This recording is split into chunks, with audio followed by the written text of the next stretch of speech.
Hello and welcome to A Sense of Centerville and Washington Township, your place for stories about ordinary and extraordinary residents and places in the Centerville and Washington Township area.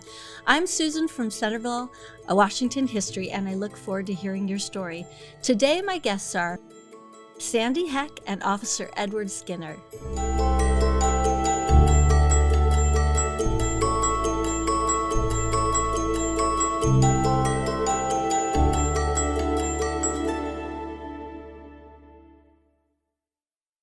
Sande Heck was a police officer in Centerville for 30 years. For the past 18 years, he has served as the City of Zoning and Code Enforcement Inspector. Officer Edward Skinner is the Community Relations Officer in the Centerville Police Department. Thank you for being here today. Thanks for having us. All right, so first of all, I wanted to talk a little bit about the history of the police department in Centerville, and I think we had a good conversation about that with Mr. Heck here. Would you go ahead and share a little bit about the history? Well, I was hired in 1975. I was 19 years old, and we had police cadets back then. You've got to be 21 to be a sworn officer in Centerville, so I started when I was 19, and we only had 17 sworn officers back then. Probably 3 times that now. And Centerville population was maybe 15,000. We're now close to 25,000. So it was a lot different. I probably started just when the whole country started to professionalize police service. It used to not be the way it is now. And it was pretty interesting to go from, kind of a small town, Mayberry type atmosphere to a much busier suburban area. Yeah, so when the police department was actually formed in 1968, I believe, when the city, Centerville became a city, and there was a marshal before then. I don't really understand the difference between like what a marshal does and a police department does. It's the same idea. Marshal way back then would be for very small villages or maybe townships or something, and they kind of just kept the peace. They didn't keep any records. They probably never arrested anyone. Completely different than what we do today. But when the city became a city, obviously they needed a police department.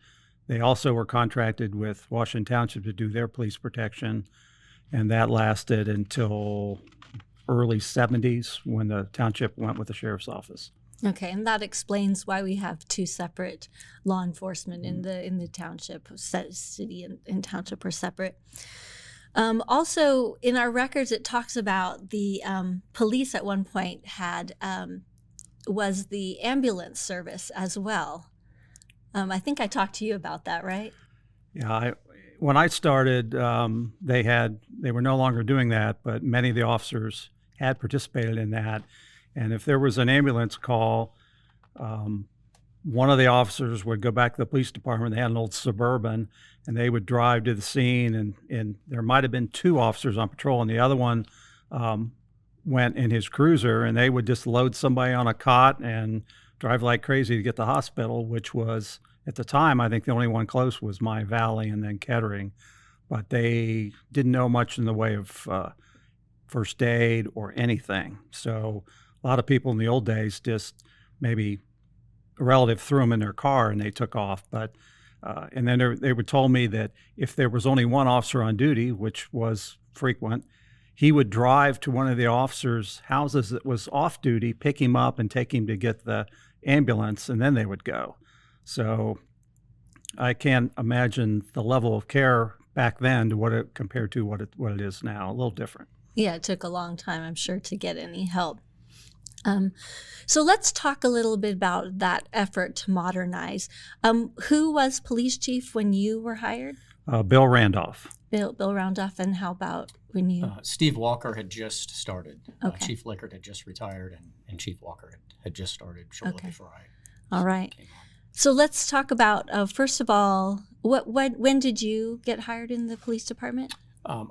Started at Centerville in November of 1996. 1996. So in 1990, there was accreditation. Can you talk a little bit about that effort to modernize and bring the police department? Yeah, probably throughout the country, this was just starting to have standardized procedures, have everything written down, and there were checks and balances, inspections and things where people would make sure that you follow the procedures. You couldn't just have a book and not follow them. You had to make sure you followed all the rules correctly.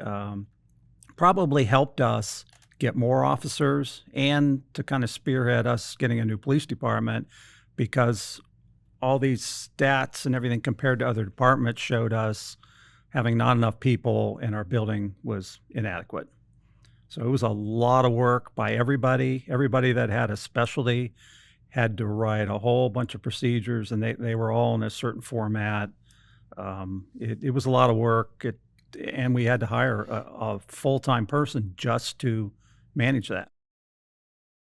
If I could chime in real Yes, quick. absolutely. So the accreditation process is something that we're still doing. Mhm. In fact, we just recently, within the last couple of months, had our on-site, which is where we have an assessor come to the police department. They do a lot of advanced work in terms of reviewing policies and that type of thing. But, we're constantly reviewing policies and making sure that we are current with current practices in the profession. Okay, then were you also going to talk about the move to computerization? Now that was, I assume, before your time. Well, Yeah. we had computers in the cruisers for a while before I retired. Yeah, so when I started here, the technology in the cruisers and for the city was probably much like it was when Sandy started. Okay. No computers in the cars. Dispatch was not computerized. Everything was manual. They had a typewriter. They would get a phone call about a call for service, or an officer would make a traffic stop. Everything was manually typed into a typewriter on a log. So I think it was 1999, probably around there, is when we made the move to in-car computers, computerized dispatching, and really gave a lot of information like instantaneously to officers out there on patrol. It really increased safety and our ability the efficiency, I guess, of doing our work. Definitely, yes. At one point, the police station was in the government center, and that was a very small space to be able. Now, was that before you were there? No, I was in that building okay, as well. and you were as well in that old Yeah, we had building. well, initially we were all on the ground floor. I mean, when they built the building in early 70s, well, there was an addition. Yeah. They had jail cells. We ended up putting people in closets that we didn't have any room. We later expanded into the whole ground floor of the city building, where we had detectives on one side of the building, administrators on the other. Where the license bureau is now was our locker room. It was pretty spread out, to say the least. As the city grew, the need grew, and the space wasn't there. Definitely. Yeah. So as far as like the new facility that was built in 2002, you have expanded holding, firing range, so you can practice, fitness centers, and training rooms. Can you talk about the change in dispatch over the years? Well, I'll just start with, when I was a cadet, I did a lot of dispatching. And like Officer Skinner said, it was a typewriter. I had to teach myself how to type. I wasn't very good. So you had to type everything. You'd have what is now computer info for driver's licenses and plates and things was a Western Union telegraph machine that was bigger than a desk. Very slow. Yeah, it changed a lot. I know people can't even imagine how did we live like that, but we did. It wasn't efficient at all, so we can do so much more now. Anything to add about dispatch and the change? Yeah, just the change, and actually we're undergoing the process right now of doing a complete renovation of our dispatch facility. Most of the things in there now are original to 2002 when we moved into the building. So Over 20 years. yeah, so it's and there there have been some technology upgrades and things like that over the years, but they're doing a complete renovation of it. So yeah, just the instantaneous access to information that we have now. There was a time, even once we had in-car computers, once we got those, you still couldn't pull up a photograph of a driver's license, for instance. So if we were out on the street and we had somebody that was giving us a fake name, we're trying to identify who they are, we actually had to have an officer drive back to the building, and they could pull that up in dispatch, but we would have to print the picture of the person off of the information they were giving us, and then would have to take that back out to the scene. So now that's all instantaneous. You run the license plate and you get not just their driving record, but it's checking to see if they have any warrants, if the vehicle's stolen, if there's any protection orders in place, and the photograph. So it's all, again, instantaneous. It has been a tremendous change from where the technology started, even when I got into law enforcement. And now you're doing dispatching for West Carroll Police and Fire too. Right. So will they have 3 or 4 dispatchers working at a time where it used to be 1? Is it centralized at a certain location, or is it? It's all in the police department on Spring Valley. Okay. Yes. I know some dispatches are other places. So, Yeah. Okay. It's a long way we have come from when dispatch went through Dayton and then came. So we have a lot more efficiency. And through those same computers, in addition to the BMV data and that type of thing, that's also where we get our call screens. We have our records management system that we have access to in the cars. So when a dispatcher is getting a phone call for a call for service or 911 call or whatever, they're typing in the comments of what the person on the phone is saying, and then all of that gets sent out. They send that call out to the officer that's on patrol to dispatch them. And so we get updates on real-time information as the officer's responding, to the call. Very useful for Yes. safety. I think we're going to switch gears and talk to Mr. Heck here about Officer Calaman, who died attending a victim in an accident in 1998. And he was the first officer to die in the line of duty. Would you talk about that experience? Well, I came in to work that morning about 6:30. It was cold, rainy, icy. As soon as I pulled in the parking lot, I started up my cruiser to defrost it, and I was walking in the door, and we had a volunteer that was walking in the door at the same time, and we were talking, and I could hear on my radio unusually excited talk on the radio, like, what is that? And so I waited about 30 seconds. We still didn't really know what happened, and I went and got my equipment, jumped in my car, and drove up to 675 with a little tiny hole in my windshield where I could see through the ice. And by the time I got up there, all I did was just block the highway, because they had other fire people there that were already on the scene. But that was a long day. Yeah, 2 people lost their life that day. A firefighter, also Robert O'Toole, I believe. Yes. And then another firefighter was in the hospital for Yes. many, many days. And he, then you won the Officer of the Year award. Was it the year after? I don't know. Okay. Maybe. in John Calaman's name. Yeah. That I had started, 90, yeah, that'd been about right, the motorcycle patrol. Okay. So I was spent most of my time doing that for about 6 years.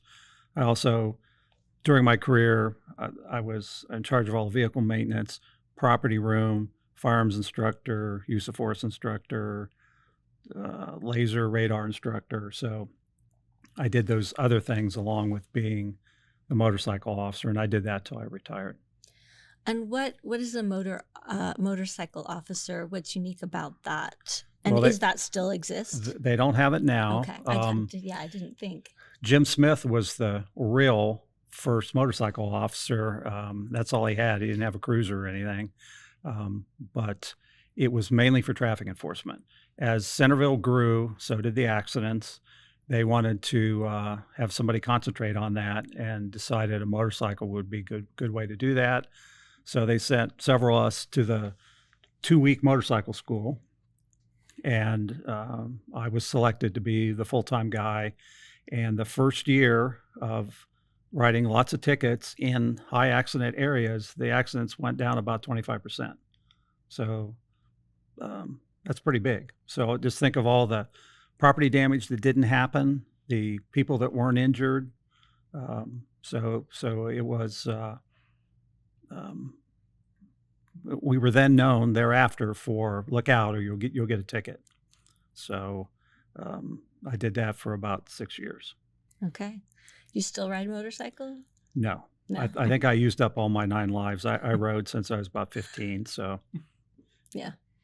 Yeah, that's fair. You talked a bit about the firearm training. How does that, what did you have to do for that? well, when I first started, it's kind of funny. When I first started, when I was 21, they gave me a badge. Here you go. And I didn't have to have my police academy. I had to have it within a year. So as I was on the road answering calls, doing things, and I hadn't even been to the academy yet.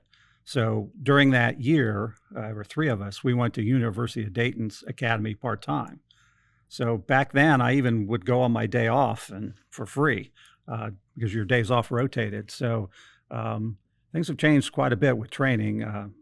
Ed was a training officer, so he can elongate on that quite a bit. But yeah, things have changed quite a bit with training. But after I'd been there maybe 12, 15 years, I was the assistant firearms officer for a while. The state of Ohio didn't require officers to qualify with their firearm after the academy. There was just a big gap. All the departments, legitimate departments, would have a qualification course at least once a year. We had one like twice a year. It wasn't real formal. The course we did wasn't particularly documented. So the state of Ohio decided, hey, we're going to change all this. So they came up with this big, elaborate, over-the-top firearms qualification program. And I had to go to many, many schools. I had to write many documents, write all the training down. And we started, everybody we'd usually shoot about 4 times a year. And we shot a lot more. Like I used the ammo budget up in like a month. And so we, along with everybody else in Ohio, there were certain standards you had to meet. And we did a lot more shooting, tactical training, use of force training. So before the new facility was built in 2002, that was all done outdoors? We would use Kettering's range in the winter, and we would go outside the sheriff's office range a couple times a year too. Okay. And that's very different from your experience as far as like academy training, right? Right. Yeah. So you can't be out there with your gun and badge until you've completed your academy. You get your OPATA certification, it's Ohio Peace Officer Training Academy. So yeah, once you have that, which that program now is about 5 months in terms of going to the actual police academy itself. And then once you graduate from there, you're paired with a field training officer where you kind of actually learn the day-to-day of how the particular agency does things. And that is, I believe, a 16-week program now, and it can be extended beyond that if the person requires additional training. But yeah, you're partnered up with somebody, and I know I've heard stories from your time where you ride with the sergeant for a day or two, and then you're on your own. Go. Yeah. I mean, I had been a cadet, so I kind of knew the procedures in the town, but Yeah. I was kind of new to a lot of things. Yeah. So liability has obviously changed a lot since then. The technical aspect of the job has changed as far as the amount of knowledge that you have to have, the number of different areas of policing that you need to understand and be proficient in before being released onto your own as a solo officer. And that's a good thing. Yes, for sure. So are you implying my couple of days of training wouldn't make it now? No. Probably not so much.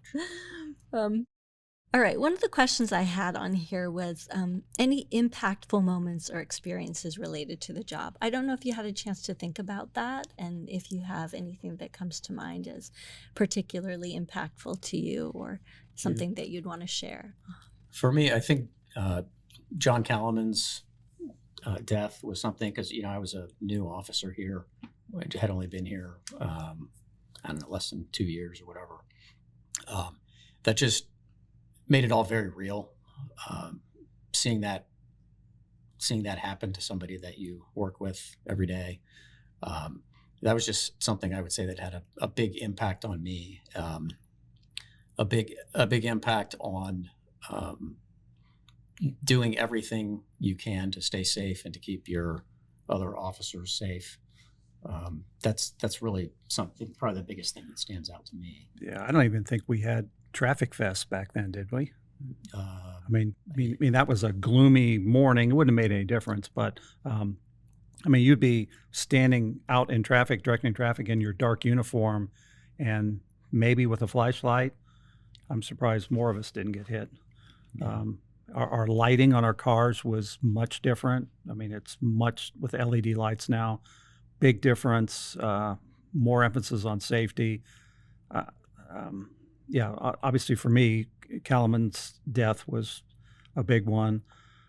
Crimes involving children. Uh, when I started, most people didn't wear seatbelts. They didn't have airbags, so you'd have accidents. People would go through the windshield. They'd get ejected. Cars would roll over them. Um, you don't have as much of that anymore with seatbelts and airbags, but it was pretty brutal there for quite a while. Any minor accident, somebody stuck their head in the windshield, um, blood all over, lost teeth, whatever.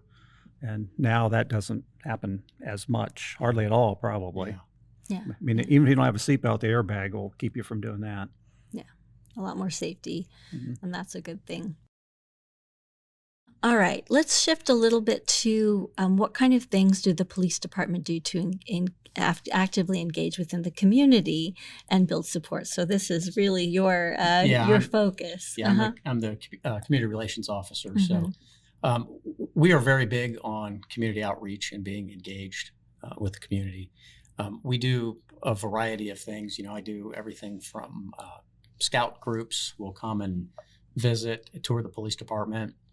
We'll do presentations to them on whatever the topic or whatever merit badge they're working on. We do a series of cookouts in the summertime at Chevy Chase apartment complex.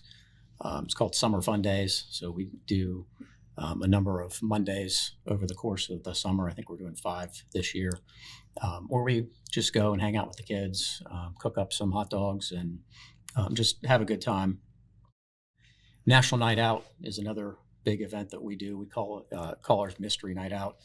For those that aren't familiar with National Night Out, it's a nationwide crime prevention effort that encourages people to get out in their community and to take a stand against crime.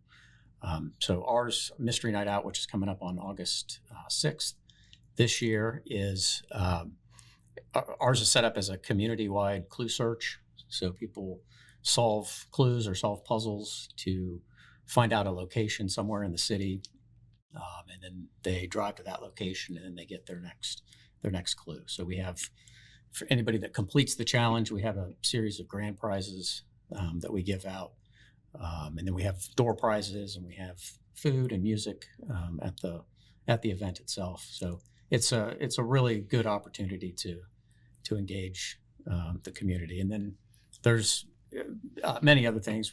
Actually tomorrow we have our first crime scene investigation camp, which is a program that we do for our middle school age students.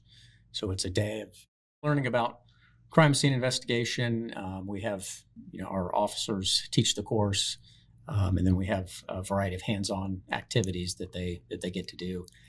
Dayton Police Department will be sending a K-9 in the afternoon tomorrow to do a demonstration for us.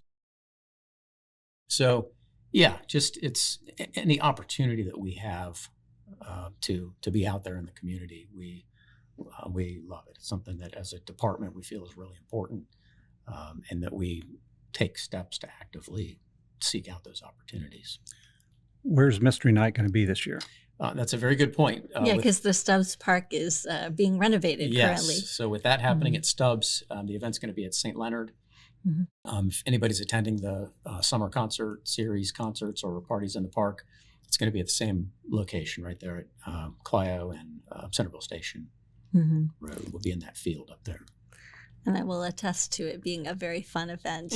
My family loves it. We do it every year. The puzzle part is the interesting thing. Yes. I'm the driver usually because I'm not a puzzler. If anybody's interested in more information about that, on the city's website, which is centervilleohio.gov, there's a link there to get more details about it, and you can sign up online. And you do the social media as well, is Yes, that correct? For your department? Yes. So we have Facebook, X, formerly Twitter. We have Instagram, and then also Nextdoor. So we try to post current events, things going on with the police department itself, or we think that would benefit the community. Try to keep a regular series of posts going up. Yeah, that's definitely a way to engage. I also love that you have the art exhibits, and I don't know if people all know that. Can you talk a little bit about that? I don't know if you're involved in the art exhibits no. Not directly involved. The Centerville Arts Commission is the one that arranges. So it's just the space. Yes. Yeah. So I see them setting up and taking down their displays all the time, or sometimes they'll need a table or something from us if they're going to have an exhibit or a gathering there. So it's something that police department itself is not directly involved. Yeah, when they designed the building, that is something we took tours of other city buildings, police departments, something that they thought was a good idea to have a big lobby and use it for community things. So that's why it's there. Yeah, and people come in then. Yeah. And there's also the medicine drop off there as well in the police department. If you don't know that. Yeah. So we twice a year, if you have a larger amount of medications, we participate in the DEA National Take Back Days. So there's one in April and then another in October, where you can bring medications in and drop them off. But we do have a lobby drop box that's available 24 hours a day. Yeah. If there's a lot of medication, that takes time. Yes. That little one. Yeah, because you have to drop it off you individually. have to drop it in the chute. I've done that before. We have to pop it individually out. Would you talk about the school resource? Yeah, so we started our SRO, School Resource Officer program, in 1999. It's something the department had discussed for a while, but it came out really of the Columbine shooting. There was a lot of national attention, obviously, on that incident. So that was really the driver between the school district and the police department to get that program started. The early days of that, there were people were kind of skeptical of the police being there. The reaction. I was actually one of the first middle school resource officer, middle and elementary school. So you would walk into a school and the kids would say, "What's wrong? Why is something going on? Why are you here?" So it's nice to see, what are we, 25 years later now, that the officers are really part of the school. Have really integrated there as a resource for the kids. Kids oftentimes have a lot of stuff going on in their personal lives. They have opportunities. The resource officers will go into the classrooms and teach different topics. There's actually a state law now that requires an interaction with law enforcement course for high school students as a graduation requirement.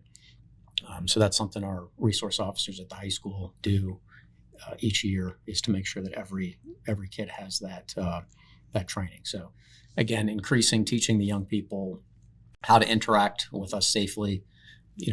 When we're talking to people, the last thing we want is a confrontation. We want to come in and do our job. We want to go home at the end of the day. So the more we can teach, especially our younger people, teach them early on proper ways to interact, I think is really beneficial. Yeah, before we had the dedicated SROs, like say the high school, for example, big place, very busy, you would get whichever random officer was assigned that beat or available. So it'd be like, oh, this is new for me. I haven't heard this before, or wasn't sure which classroom was where. So having officers in the school, especially the high school, was really big. And we started out with one, now there are two assigned to the high school. Yeah, two for the high school, and then one for middle and elementary schools in the city. And then the sheriff's office has two that cover the township schools. And then there's another deputy that works full-time at Incarnation School as well. So, Okay, well, that definitely helps out and helps kids become familiar with the officers, and it's not so frightening to see an officer. yeah. I have on here to talk about crime prevention and what kind of things does a police officer do to help prevent crime from happening? So one of our programs we have, it's called Crime Prevention Tags. So one of the big issues we have, and it's not just us, it's really any city across the country really at this point, is thefts from vehicles, cars themselves being stolen, leaving items out that, in their front yard. They may leave a lawnmower or something out there and then it comes up missing. So the crime prevention tags that our officers out on patrol use, if they see something, if they see something that could potentially be a risk for a crime, we'll leave that tag. People leave their garage doors open by accident at nighttime. So we'll put a tag there just to let them know that we were there at 3:00 in the morning, and, make sure you keep your garage door closed. So that's one program just actually in patrol. One of the things, I serve our crime prevention function as well for the department. So another thing that we do is residential security surveys or business security surveys. So residents of the city of Centerville can call me, and I can come out to your home. We do a basic crime prevention analysis of your home. We're looking at things like lighting. We're looking at the conditions of your doors and windows and the locking mechanisms on those, how you're landscaping, if there's landscaping that's overgrown. So there's a checklist that we go from and go around and just give people the opportunity to, making them understand some things that could make them vulnerable, and they have the opportunity to address those issues. Wow. Well, that's really interesting. I didn't know that was one of the things that you did. Yeah. I have gotten a little sticker in my car when I left the garage open, so I know A that's little blue tag. Yeah, yeah. All right, we're going to open up to both of you now. What drew you to your profession? So you came into it very differently. Let's start with you, Mr. Heck. Well, I was out of high school, wasn't sure I wanted, I was thinking about joining the military. I'll be a forest ranger. Didn't know. I was working a couple jobs. And the neighbor down the street was the secretary for the law enforcement director at Sinclair. And he knew Bill Randolph, and they were trying to hire a couple cadets. So she said, "You'd be really good at that." I'm like, I'll give it a try. So I went and took the test. And actually, I'd been painting the swimming pool down the street, came to the testing site in my painting clothes. Everybody else had a suit and tie on, and I ended up getting hired. So I had no idea that I would spend, 30 years there. So that's, it's like, well, I kind of like this. And that's how it started for me. Yeah, and now you work for the city of Centerville as the zoning inspector. Mm-hmm. And then after I retired from the Centerville Police Department, for about 10 years, I was a reserve deputy in Greene County, unpaid position. We had motorcycles there too, so I got to ride a motorcycle again. So almost 40 years as a sworn officer. And you're getting close to that mark. Not 40. Well, I'm at 30. So for me, when I was since the time I was a little kid, I was just kind of fascinated with the police. Like police TV shows too? Just like I would see a police officer and just kind of be in awe, Mm-hmm. So I graduated from Centerville High School, went to college, and really my last year of college, I'm trying to figure out exactly what I want to do with my life. I got a business degree, but I started thinking about law enforcement seriously. My parents weren't exactly enamored with my decision at the time, but it all worked out. They came to be very supportive of my career. But so yeah, once I graduated from college, I took tests with several different agencies. I was hired by the Greene County Sheriff's Office. So I was a deputy sheriff there. I worked in the jail. So I was there a couple of years. And having grown up in Centerville, this is really where I wanted to be, where I wanted to work. So in '96, I got the opportunity that they still gave written tests back then. So I showed up there had to be a couple of hundred people or more in one of the commons units at the high school. So, you're sitting there taking this test and you're looking around and it's like, man, there's a lot of people here. So I think from that list, they hired, I think 3 or 4 of us from the test that I took.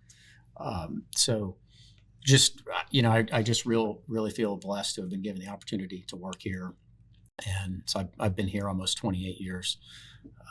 And it's been a great decision. I've done a lot of different things within the department. I've been school resource officer a couple of times. I've been a field training officer, which we mentioned. I've been an evidence technician, technical traffic crash investigator, just a whole bunch of different things. I've tried to do different things. Property room. Oh yeah, that's part of my. That's a headache. Part of my role now is to be in charge of the property room. So it's another thing that's a lot of work. But I spent many years as the assistant property room person. Okay, you're going to have to explain that term because I don't know what that would be. The property room? Yeah. So it's our evidence room. So when we investigate things, we collect evidence. And my role as the keeper of the property room is just to ensure the safety of that evidence, that it's preserved, that the chain of custody for that evidence is documented. So an officer submits something into the property room, and then if they need to take it out for court, or they may submit that it needs to go to the crime lab to get analysis. So I'm the one that makes those transfers, documents all of that. And then there's an annual process that we go through because you can imagine things accumulate in there quite a bit. So at least once a year, I go through and determine things. We have a lot of things for cases where the statute of limitations has expired, or the court case has been resolved, and there's no longer a need to retain that evidence. So it's just an ongoing process to keep the things that we need to make sure we're not retaining things that we don't need to. Yeah, there's illegal drugs, money, weapons, evidence in crime. Some of the evidence you have to keep forever. Yeah. Because you never know when 25 years from now something new will come up and they want to, like, who heard of DNA 30 years ago? Right. So it's a lot of record keeping. And I remember when I transferred out of the property room, which was just an additional duty, we had to go through everything and make sure everything was accounted for. And there was a bag of maybe $20 missing. I looked everywhere. And when we had the property room at the old building, it was kind of in a basement area, and it was real moist. And one of the envelopes had stuck to another one. So I finally found it, and I was like, I'm done with this. Yeah.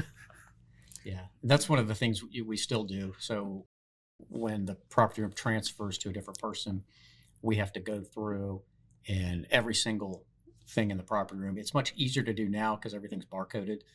Back in the days when I was the assistant person, it was all handwritten tags and manual logs.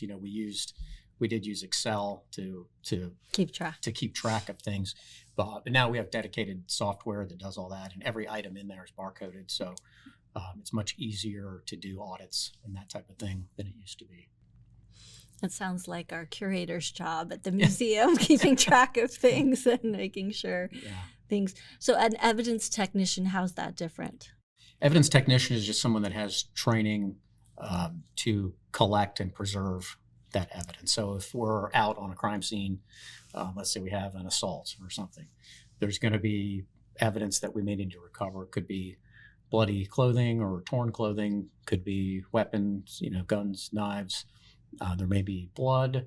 There may be, we've collected teeth before as potential evidence for stuff like that. But so the evidence technician has specialized training in documenting, mainly photographing, and then collecting those items in a way that is going to preserve them for their intended purpose for the case. Well, when I first started, we had fingerprint powder and a brush and a Polaroid camera.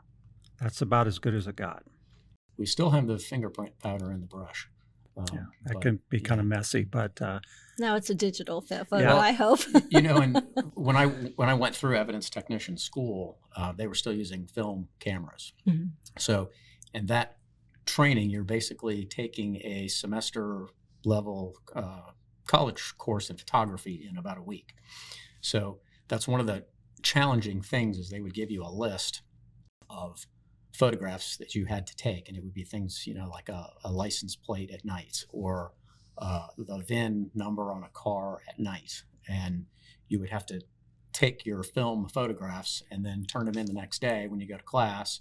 And then, you get them back. And if one of the things was wrong, you had to redo the entire thing. So fortunately now with digital cameras, we're You can able check. to, you can instantly check and see what you're Right. capturing. Yeah.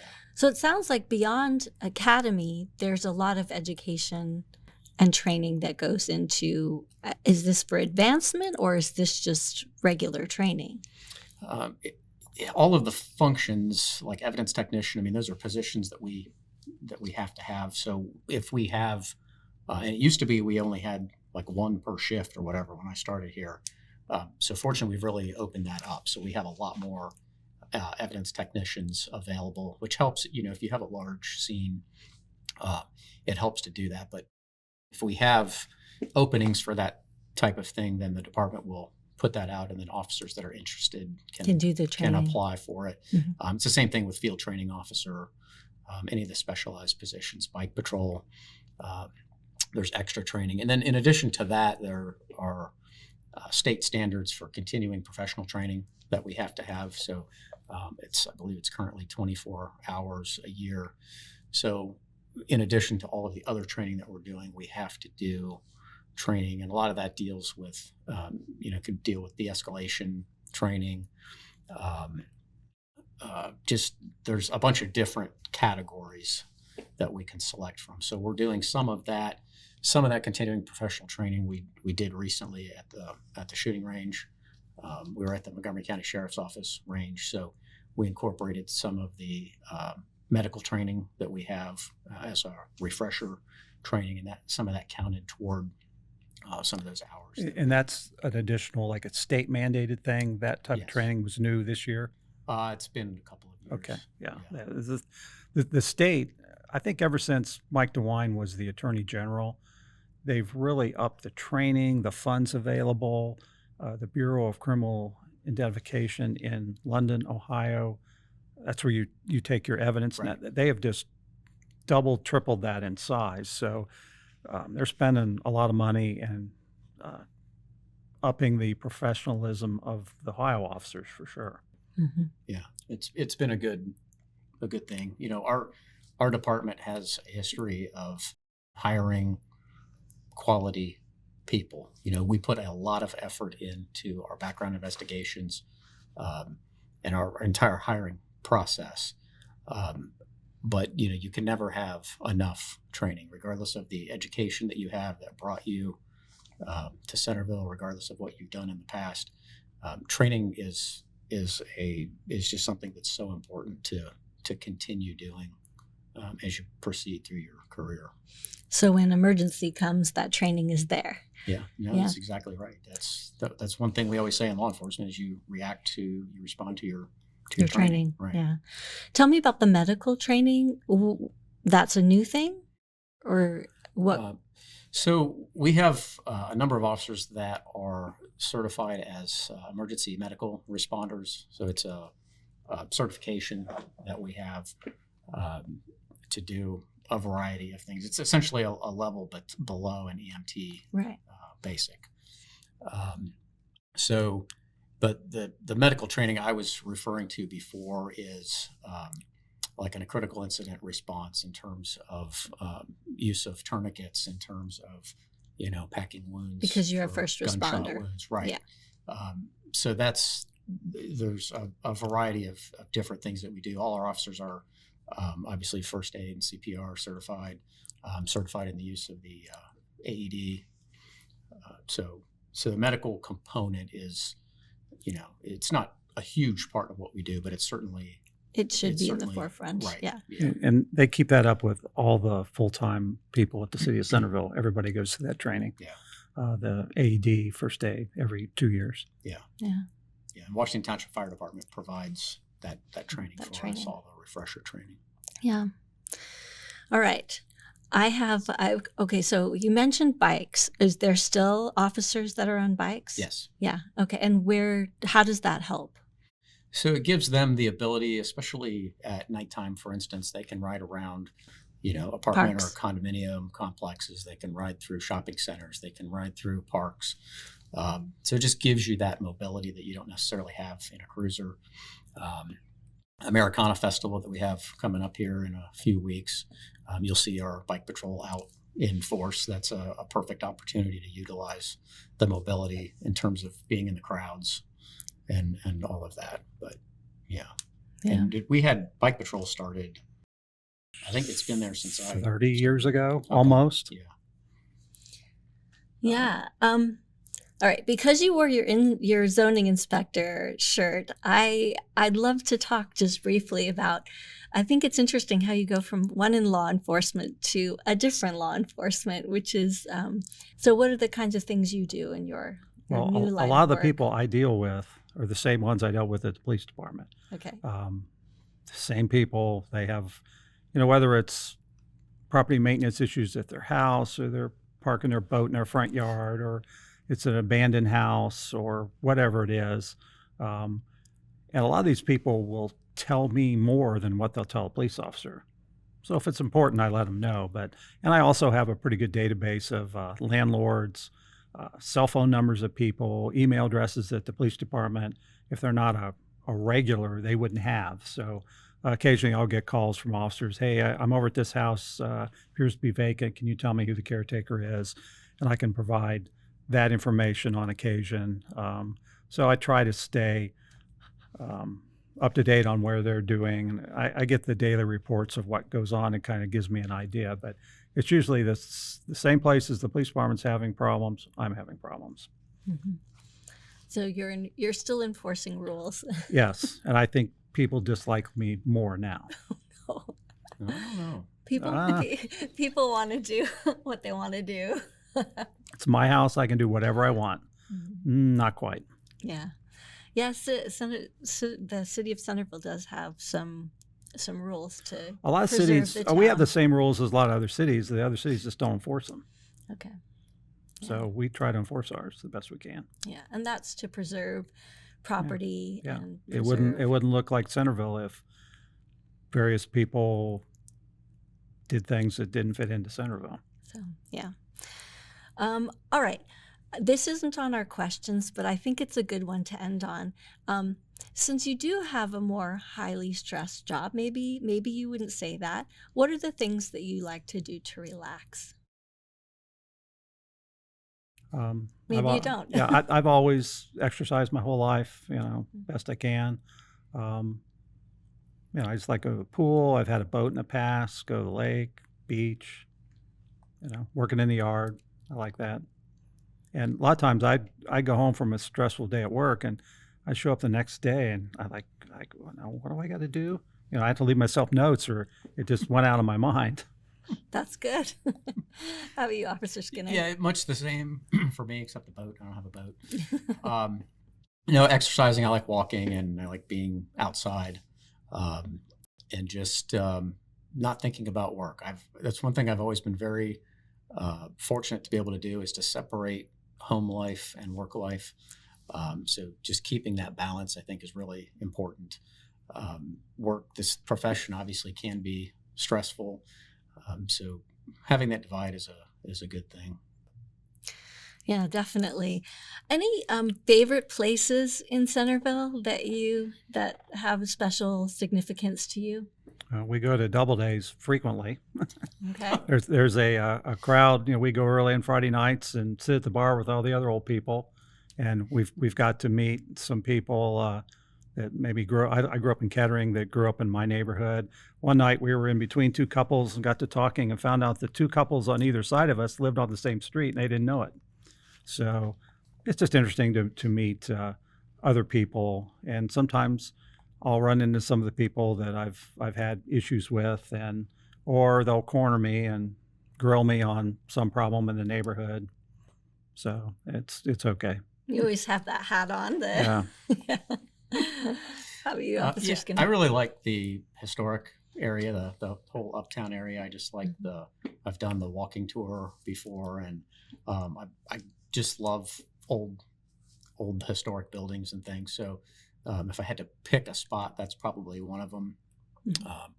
I think since I've been working here, the city's footprint has just grown in terms of Cornerstone being built. I mean, forever that was just the Dilly property and cornfields and not much there. Horses. The horses used to get out.